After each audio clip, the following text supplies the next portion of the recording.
NTA Saliu Abdulhamid Dembas says the NTA will leverage necessary platforms to fast-track the delivery of electricity in rural areas. For us in NTA, I think this is going to be a very good collaborative effort, despite the fact that we are somehow commercialized, but we are going to give you all the necessary support to make sure that you succeed in that agency. They insist access to reliable and quality electricity will aid all-round development. Elizabeth Omori, NTA News. A woman of strength, substance, and a unifier. This statement took center stage at a public presentation of a book on Mariam Ado, late wife to late Emir of Kano and mother to two living emirs of Kano and Bichi. Abdullahi Aminu reports that speakers at the launching of the book in Abuja say the documentation is for Nigerians, especially women, to understand the power of intertribal marriage. It is a 7-chapter book on an Ilorin woman of the Royal Gambaris family with the slogan, "A woman of royal virtues." The book discusses the symbol of national unity and bridge building through royal bonds. The uniqueness of this book emerged from the intense research work on the two traditional institutions of Ilori and Kano. Was informed by its desire to inspire younger generations, particularly girls, to learn the lessons of life from this distinguished mother. The book chronicles the lifestyle of Mariam Ado as an incredible woman of excellence who happened to be a daughter of an emir, a wife and a queen mother to two first-class emirs of Kano and Bichi. Now that she's gone, I find myself constantly pondering what advice Mama would have given me whenever I'm faced with indecision. Aki was not and was never wiser, stronger, or better than any of her contemporaries. Mr. President asked me to convey to this audience his commitment to preservation of the best in what the traditional institutions can offer, and nobody exemplifies that link between tradition and modernity than the lady that we are honoring here today. Late Queen Mother Mariam Ado of blessed memory was identified as a mirror that will be a lesson to not only Nigerians of the present time, but even those to come in future. In Abuja, Abdullahi Aminu, NTA News. Susan is in our Makudi Network Center for continuation of Nationwide. Hello, Susan. To have you join us in Makudi. The Benue State House of Assembly has passed a bill for a law to make provision for the maintenance of former elected governors of the state and their deputies. Blessing Omeche Ebute reports that the bill was passed after due consideration by the lawmakers. The bill, which sought rewards for the elected governors and deputies after leaving office, was passed in the Committee of a Whole after a clause-by-clause consideration. Makes provisions for monthly payment to the former governors and deputies equivalent to the basic salary of a 7th governor and deputy, a maintenance allowance of 25 million naira to former governors and 15 million naira to deputies every 4 years, as well as 2 official sports utility vehicles for former governors and 1 for deputies. Some demands in the original bill were reduced, while a request for a residential permanent accommodation in any town was removed. In a lead debate, Chairman House Standing Committee on Appointments, Public Service and Pension Matters, Geoffrey Agbate, presented findings of the committee to the House. After an intense and careful scrutiny of the bill, the committee made amendment as contained in Annexure B. Mr. Chairman, that is our finding. The clerk of the House, Bernard Nule, accordingly read the bill for the third time and it was passed. For the maintenance of former elected governors of the state and their deputies and from other matters connected thereto, after being read by the clerk of the House for the third time, is here passed into law. Speaker Titus Zuba thanked members for speedy passage of the bill. From the Assembly, Blessing Omeche Ebute, NTA News. Governor Samuel Otom has commended the chairman, Benue State Council of Chiefs, His Royal Majesty Professor James Ayatse, for the support he enjoyed throughout his administration that is gradually winding down. The governor gave the commendation when he visited the royal father at his palace in Boko. Charles Abba reports. Chief traditional rulers in their numbers received Governor Samuel Otom at the Tortoise Palace. The governor explained that he was overwhelmed by the council and support of the traditional institution during the 8 years of his administration, which ends soon. After serving the state, the Tiv nation, for the past 8 years, it is important to come and bid them farewell and receive their prayers and blessings. My tenure has been very turbulent. If they had not supported me, I couldn't have achieved this much. The paramount ruler of the Tiv nation, Tortive, His Royal Majesty, Professor James Ayatse, lauded the governor's efforts in all-round development, especially in areas of road construction, electricity projects, education, health, and above all, security. 6 of the first-class chiefs took turns to bless and pray for the governor to succeed in his future endeavors. From Boko, Charles Abba, NTA News. And that does it from Makurdi. Nationwide continues in Abuja after this break. The second International Annual Forum on the Developments of Lake Chad region has ended with a 12-paragraph declaration aimed at strengthening regional collaboration in areas of security, economy, socio-cultural integration, and harmful climate change effects. Abubakar Apanga has the details.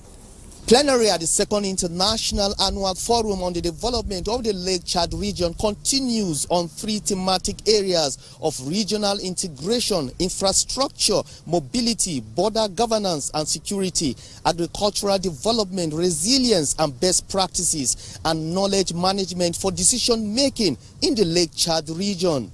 The plenary sessions, which held in 3 separate chambers, went beyond deliberations to solutions seeking with climate change, transborder crimes, common market system and infrastructure.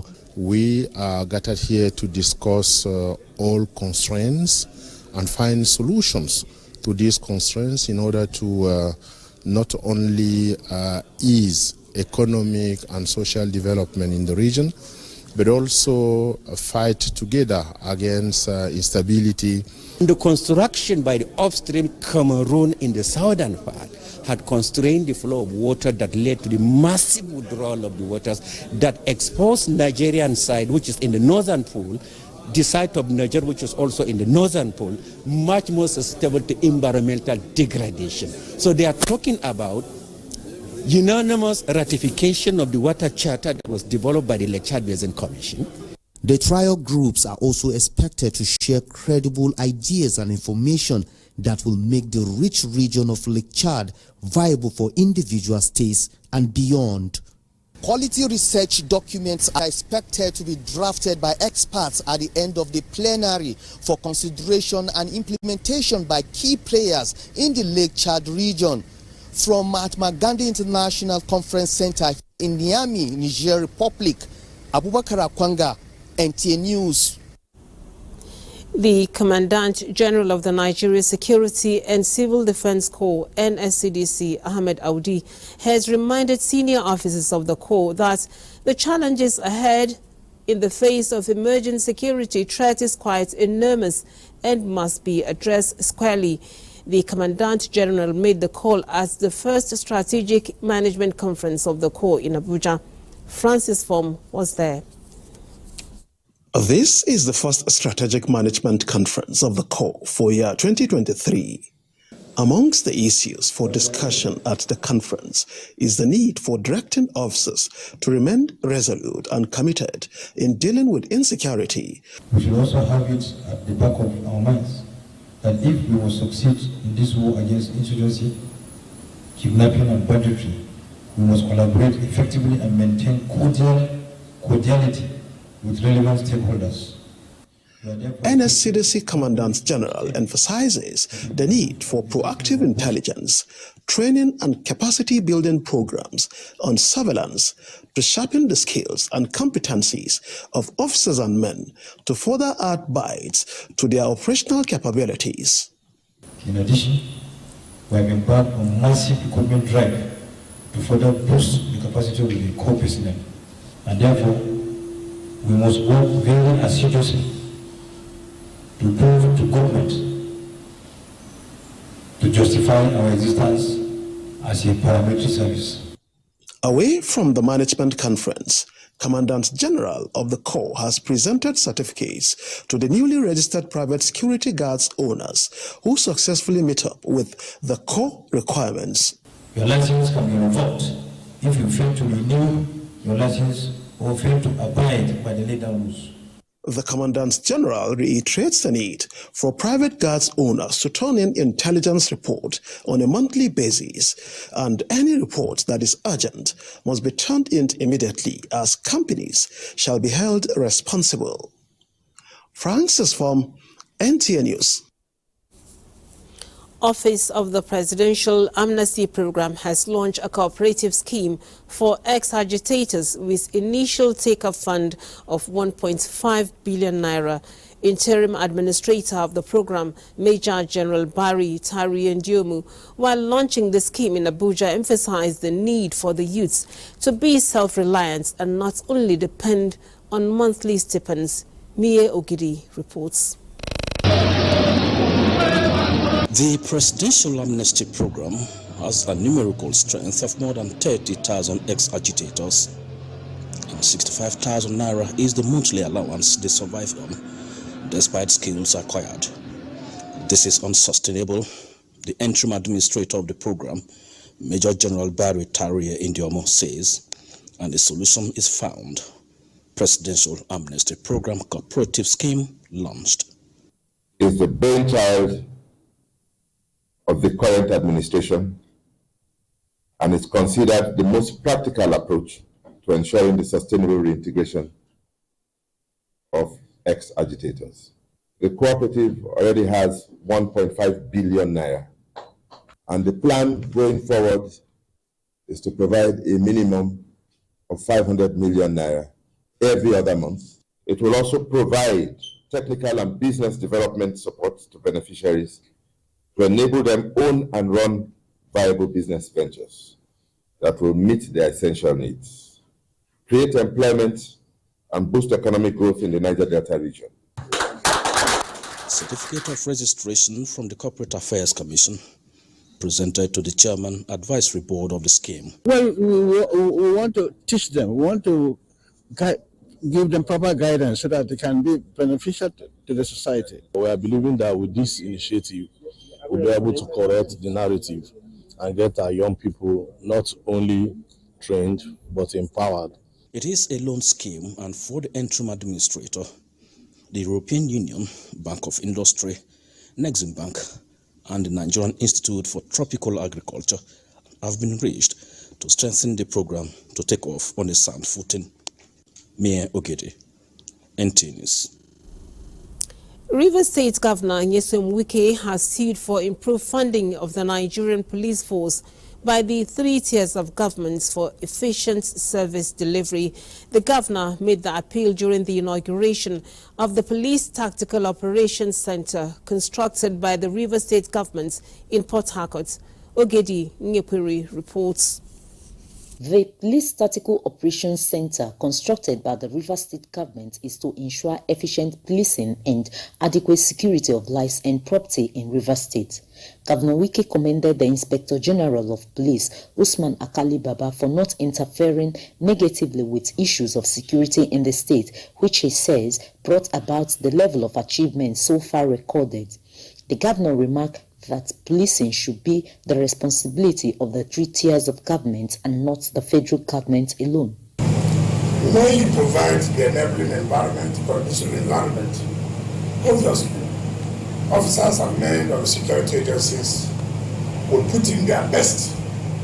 I'm sure when the tactical tips, like the Agro CP said, when they move in here, the environment alone will allow them to put in their best.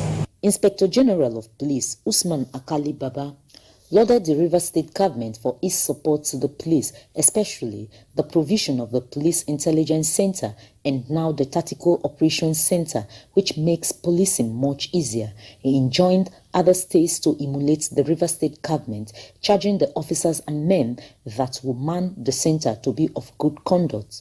I want to pledge that I will support this tactical operation unit with an armored personnel carrier, 2 gun trucks made of pickup, and I will also give arms and ammunition dedicated to this place. The Police Tactical Operations Center is a story building comprising 20 offices, 10 on each floor. It has a conference room, cells for men and women, as well as a juvenile cell. In Port Harcourt, Oge Dinyekwe, NTA News. In its continuous effort towards employment generation and wealth creation, Yobe State government has empowered more people and groups with necessary working tools to combat poverty among youth in the post-insurgency era. Yunusa Suleiman reports that this is the 3rd phase of the empowerment exercise targeting 300,000 youths across the state. This is the 3rd phase of the empowerment program, which is initiated by Yobe State government, targeting 300,000 beneficiaries across the state. Under this phase, 2,150 youth, including people with special needs from different groups and associations in the state, are empowered for self-reliance. In addition, about 500 youth from rural communities will be empowered and supported with skill acquisition materials. It is my sincere belief that our drive in the various empowerment packages will speed up post-insurgency recovery wealth creation for stability and prosperity. In the 1st and 2nd phases of the scheme, more than 2,000 micro, small and medium-scale entrepreneurs cutting across various trades in the state were supported with various working tools to boost their businesses. Anyone or any group of these individual and small businesses who will benefit from the empowerment support of His Excellency today, and the numerous people who have already benefited, could be the next Angote or the next Abdul Samad Rabi if they make the determination and the necessary effort and sacrifice. The multiplier effects of this effort, many believe, will reduce youth restiveness, boost per capita income of the beneficiaries, as well as encourage industrial growth and development. In the Maturu, Yunusa Suleiman, NTA News. In an effort to strengthen the anti-corruption crusade in the country, the Economic and Financial Crimes Commission, EFCC, has injected additional 115 detective inspectors into its service. As the passing out parade, the chairman of the commission, Abdul Rashid Bawa, urged the graduating cadets to be diligent in carrying out their duties to ensure that the country is free of economic and financial crimes. In the course of the training, these cadets received relevant academic knowledge of the EFCC from the EFCC instructors in areas of operational studies, legal studies, financial studies, forensics, ICT, and general studies. They were also introduced to the policies and manuals of the Commission, which are meant to guide their conduct, both within and outside the Commission. A portion of the training involves foot drill on armed combat techniques and arms training to instill discipline, endurance, and patience on them. The Diplomatic Corps has once again emphasized the importance of peace in ensuring growth and development of any society. This point resonated as the inauguration of the Nigerian Secretariat of the International Peace Commission in Abuja. Ekene Ndulwe has the details. A gathering of diplomats, government officials and traditional rulers brought together by the belief that increasing agitations in Nigeria and indeed Africa can be resolved through peace processes. We declare this gigantic office of IPC open.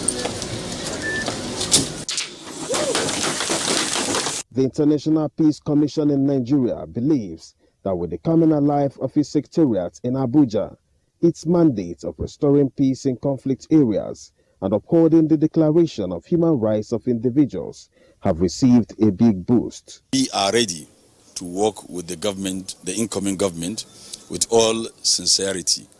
And the peace we are looking for, by the special grace of God, we will achieve that peace. The organization says it is working towards establishing its presence across the 36 states of the Federation. As traditional rulers, one of our main criteria of work is bringing peace to the community. So we see IPC as a partner. Organizations like this will help to contribute to the effort towards creating the environment that will engender peace. As the guests take their leave, they are convinced that the International Peace Commission in Nigeria has a huge task ahead, one that requires collaboration with key players in the peace process. In Abuja, Ekene Ndulwe, NTA News. And as part of activities marking the inauguration of the president-elect, there was a Jumat prayer that was held this afternoon at the National Mosque here in Abuja. Our correspondent Abdullahi Ajia was there and brings us the story. In a celebration and felicitation mode orchestrated by the presidential inauguration and Nigeria's 7th consecutive democratic transition, Muslim faithful during the inauguration lecture cross-fertilized ideas with discussion paying attention on germane national issues, unity in diversity, where the guest speaker dissects the issue from Islamic perspective, which says diversity is divine from Allah and should be managed properly for national gains. Leadership by example. We expect all our elected and appointed leaders to lead by example. Representatives of President Muhammadu Buhari and the President-elect in their submissions acknowledged challenges and progress made so far as a nation still united. The President and Commander-in-Chief of the Armed Forces of the Federal Republic of Nigeria, President Muhammadu Buhari, has always reminded us about the fact that Nigeria is the only country we have, and that we must work together to develop it into our desired nation. All Nigerians. Of differences in political affiliations, religious persuasions, tribal or sectional background. We are all united by our common heritage of poverty. The Sultan of Sokoto, alongside other speakers, implore leaders to always walk the talk, especially in ensuring justice for all. That we will do what is best for us in our lives, in our homes, in our states, in our great country, Nigeria. No tribe has monopoly of any knowledge or any quality. All the tribes in Nigeria, 250 or more, in each you have gifted people who can move the nation forward. At the special Jumat prayer, the Murshid of the Abuja National Mosque, Professor Shehu Said Galadanchi, in his sermon, as interpreted, reiterates the need for the unity of the country. The sermon called on Nigerians to be united. The congregation thereafter invoked Allah's benevolent mercy for a peaceful transition while thanking the outgoing administration for all its effort targeted at nation building. In Abuja, Abdullahi Ajia, NTA News.